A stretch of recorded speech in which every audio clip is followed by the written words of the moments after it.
Hello, Internet. I'm Michael Olson, digital editor here at NPR News. And I'm Doualy Xaykaothao, a correspondent at Minnesota Public Radio. And we're here today to take your questions about Doualy's story that Doualy reported this week on a group of Cambodian refugees that are facing deportation. They're called the Minnesota 8, and I'll have a lot of... I can answer all your questions, so feel free to send that along, and we'll try to answer them in the next 15 minutes. That's right. Send them on in. We'll be monitoring that thread, and we'll just get things going here. A couple early questions for you, Doualy. So immigration enforcement, very complicated matter, complicated policy, hits so many different jurisdictions. But just basically, can you sum up what was the general policy? What did it look like under, at least for deportations, under the Obama administration first, if we could set the context there? Yeah, so I have to say that even before we start examining, how deportations looked like under President Obama and what it is under Trump, we have to understand that there were federal immigration laws that were passed in the 80s and in the 90s, particularly the IRA law. These laws have a serious impact on how deportations are done today. So, for example, and that law was passed under President Bill Clinton. It was proposed by Republicans. There was just a lot of complications with that. But under President Obama, at least the last few years of his administration, they prioritized what essentially non-citizens who committed violent crimes, not folks who essentially, jaywalked or had minor crimes or who weren't the way that Obama put it was felons, not families. And so that was the crux of that. And there was also something called prosecutorial discretion, which meant that ICE agents and law enforcement could decide whether they thought an individual maybe had other options. So maybe they weren't going to be deported because this was less of a priority for the administration. But under the Trump administration, it's a different picture. How have things changed? Non-citizens, undocumented immigrants, essentially, if you have done even if you're just suspected of a crime, you can be deported. You don't even have to be charged. You simply are suspected of a crime, you can be deported. If I used a Social Security card and tried to get a job that, was someone else's Social Security card, I could then be a priority. So, and if ICE agents were rounding up folks and suddenly I was caught in that, and I was an undocumented person, even if I had no connection to that particular arrest, I would be rounded up and be part of the pool to be essentially shipped out at some point. And that's something that you've gotten into with your story here about the Minnesota 8. So looking to where we're at with this Minnesota 8, it's a group of Cambodians who arrived here. Who are they? Tell us a little bit, and why is this story news? Yeah, the Minnesota 8, as family and friends have called them, and activists and others, they are Cambodian refugees, men who essentially were brought here in the 80s when they were either born in refugee camps or just really young men.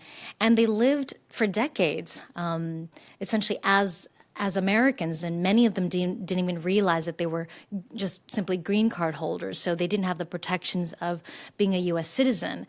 And then as adults, many of them didn't get their citizenship. So once they broke the law, committed a crime, an aggravated felony, they were then classified as criminal aliens, meaning that they were then, on a priority list to be deported.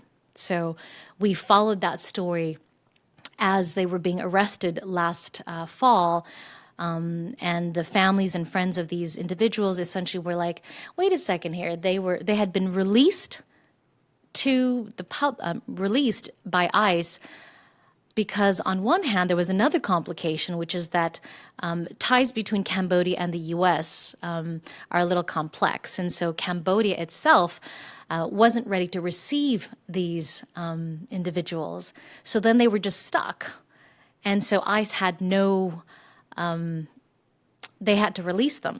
And these men lived lives, they got married, they got jobs. I mean, one guy was working for a factory for 4 years, and they're just very complex stories. And so now 4 of these Minnesota 8 men have been deported back to Cambodia.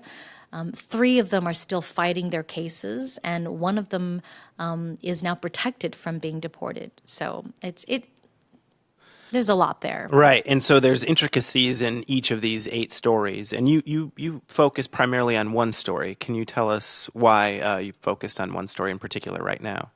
Yes.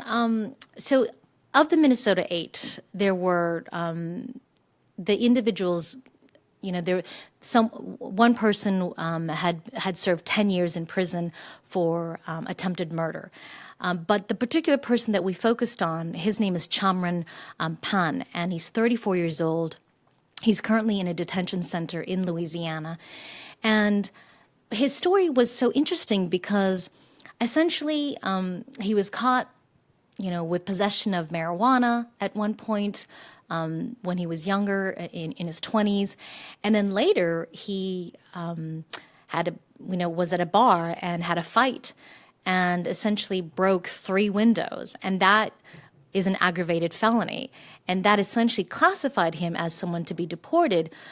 But once again, once ICE arrested him and put him on a list to be deported, Cambodia wasn't ready to take him in. So we focused on this individual to talk about who he was, who he is, and his family, his wife, his 5-year-old daughter, and to really talk about the complexities of why this case is important. Because it's not just about Cambodians. There are many other groups, people from South America, from all many nations who are stuck in this situation, who are essentially green card holders, but who've committed a crime and then are ready to be deported, but then are stuck in limbo. And specifically with Chamran Pan's story, so if I understand correctly, I was struck by this. So how old was he when he arrived in the U.S.? He was very young. Some of the clients, some of the Minnesota 8, they came here when they were 3 months old. Right. So really, to say that they're Cambodian, they don't really have any ties. They're not growing up there. They could essentially they were born here. Right. And most of them don't even speak, Khmer. So they speak English. They're culturally American in a sense. And, they're now in their 30s and 40s. And so if you can just imagine that and then suddenly be thrown back to a country that, in fact, their families fled because of this communist regime called the Khmer Rouge. And so, most people, of course, know that regime was one of the worst genocides in modern history. So there's a lot of backstory about that, which is why a lot of the family members are going, wait a second, we fought to stop communism, and our son, our loved ones, broke 3 windows, for example, and now you want to send them back to a place that was traumatizing for the family, but also just how unfair, as some of the families would suggest, of course. And so, that he did commit crimes, that's not the issue. He's not disputing that, but just that they've served their times. That he's served the time. Yeah. Yep. And that now you're extracting him away from his family is the overriding issue. That's one of the issues, but also had they been naturalized as minors under their parents, and part of the problem is that because they were refugees coming into this country, the parents just didn't understand why it was important to get citizenship for these men. Mm-hmm. And so once they became adults, they didn't really understand that, to be an American isn't just cultural. It is that you legally have to actually transfer that, the permanent residency, to become an actual legal U.S. citizen. And so many of them just had no idea what the significance or the importance of getting that citizenship and how it could protect them. And now, a lot of Cambodian Americans have found themselves back in a place that they know nothing about. And we're getting some good questions here on Facebook and Twitter. Thanks, everyone, for weighing in. We just wanted to lay some of the groundwork there on Doualy's reporting. And we'll get back also. I think that there's some more interesting questions around naturalization as well. But definitely want to get to your questions. Molly Campbell on Facebook, Molly Campbell Stone has a question. Is just being in the U.S. undocumented considered a crime now under the current administration? Essentially, yes. If you are a non-citizen and you're an undocumented immigrant and you are caught, you are a priority for removal. So you could be a law-abiding working mother and have been so for decades, but suddenly now you have been caught. You're a priority. So things are very different now. Also, under the Trump administration, you have to actually prove that you've been here a certain amount of years in order for you to actually be protected too. So it's a 2-year residency. And so this is all in the new executive order that Trump signed recently about public safety. It's a very complex executive order that really does change the scope and the way this administration looks at immigrants, undocumented immigrants, essentially. And looking at that change between Trump and Obama, but Obama was known.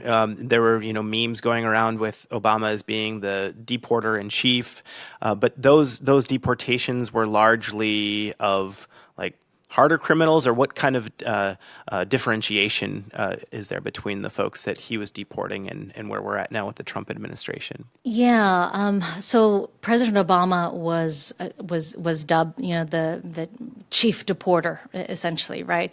But that's also complex because it depends on what data you're looking at and how you're looking at deportations or removals. And so there are removals and deportations called within the interior, and that's basically arrests or deportations that are done 100 miles away from the border versus folks who actually cross into at the border and then are sent away. So it's very complex in terms of how you look at that, and depending on what numbers, he's actually not the president that deported the most number of undocumented immigrants.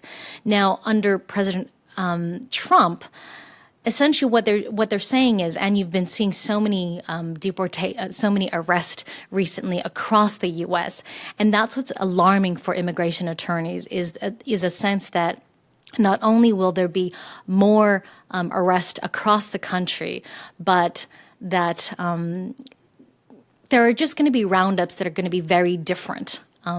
Families, friends, people who have been undocumented and have lived in the U.S. for a very long time are just will be rounded up in these arrests if they're even like at the courtroom, in a car, at a school. I mean, it just changes the way the deportations are differently, because it's no longer about you having committed a violent crime. It really is whatever crime you've committed you are deportable if you are a non-citizen. And we have a question here from Jamie Reed on Twitter. He's wondering, how can you live in this country your entire life and not know that you have to be a citizen? I think that just gets back to the questions around the naturalization. So what are the reasons, or what for the parents that are here that didn't go through naturalization process that would have eliminated this quagmire for their children.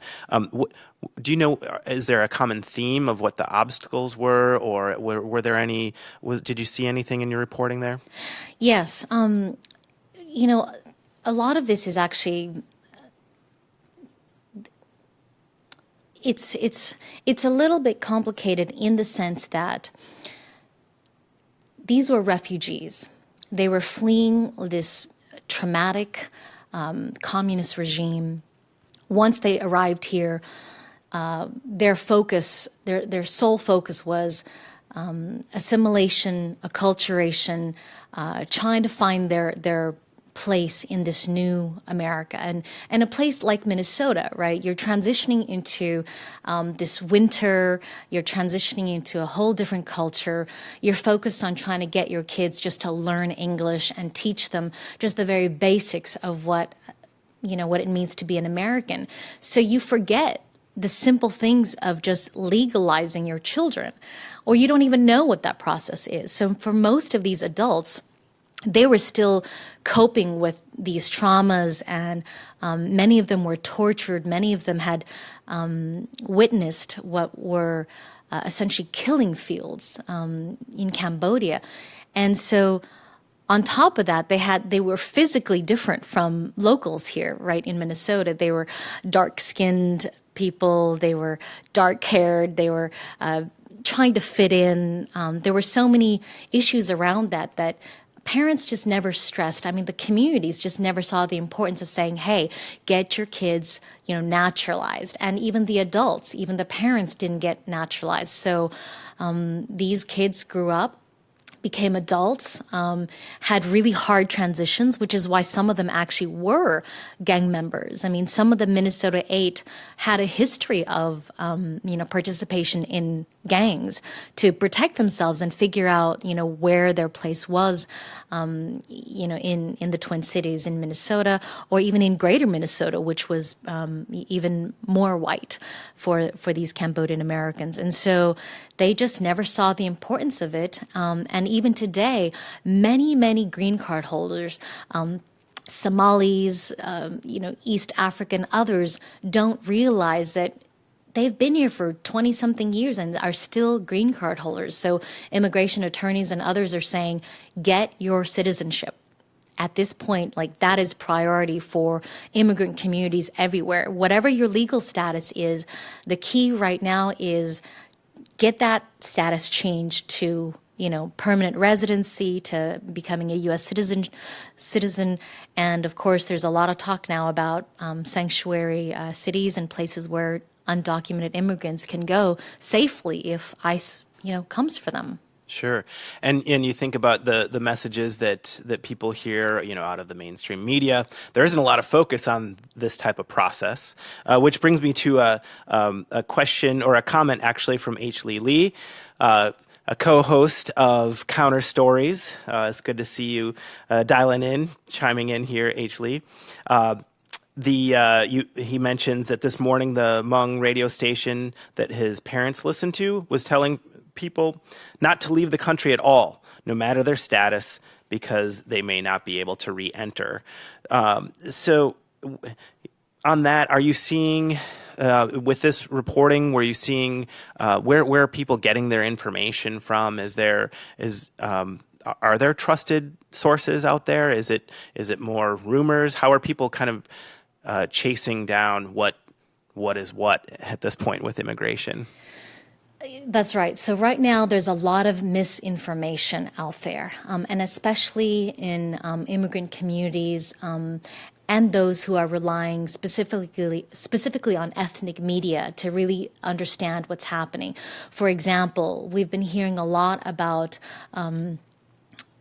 folks going up to the Canadian border and trying to leave, the U.S. here to find safety there.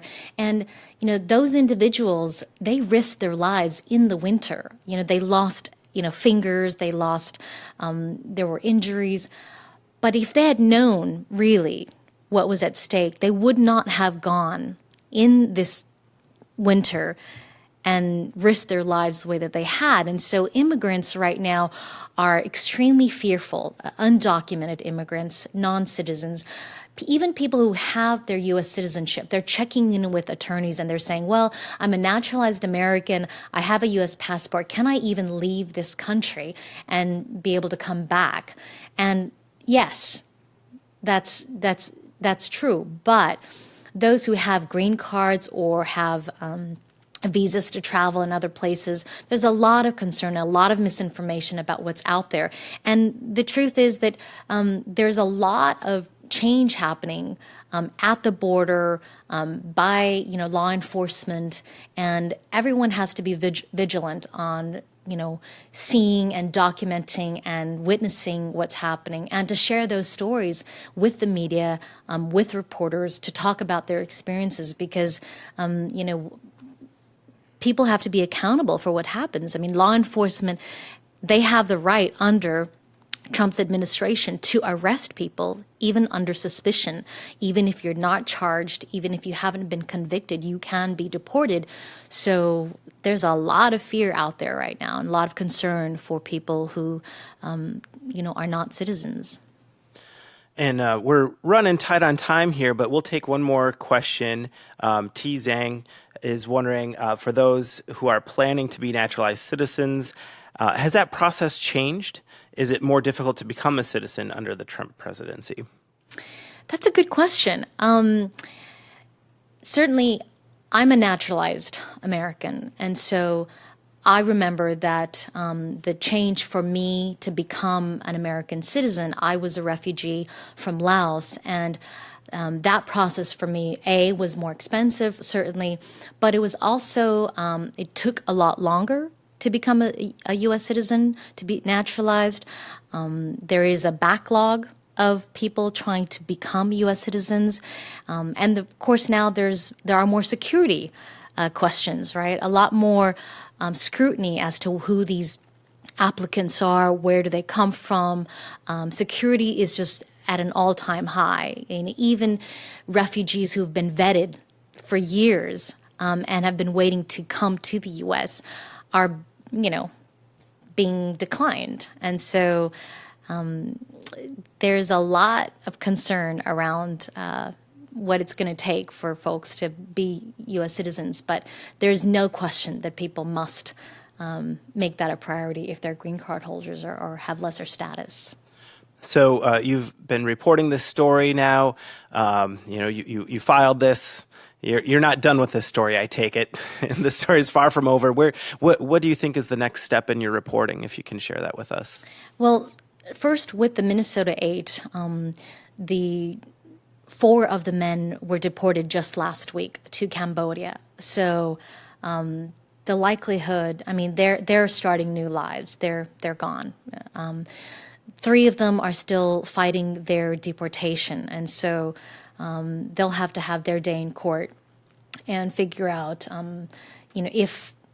how they can plead their case. And of course, one of them is now safe, but there are many, many other cases like these Cambodian men. So that's something that we're going to continue to watch. But on top of that, there are many other immigrants from other countries who are in the same boat. And that's going to be a concern for people like in Somalia. Somalia's government is in transition. So until they figure out how deportations, how they're going to accept deportees back, that's going to be a question too of, well, what do we do with these individuals? And Somali immigrants, non-citizens, will also be in limbo.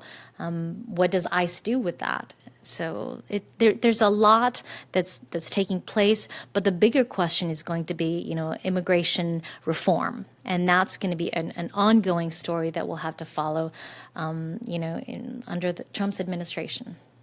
All right, Doualy, thanks for joining us, and thank you all for your questions. You can keep them coming in on Facebook and Twitter, and we'll do our best to get back to you or use that as, if you have any tips or other questions that you want us to look into, you can leave them there. Thanks a lot, y'all. Thank you.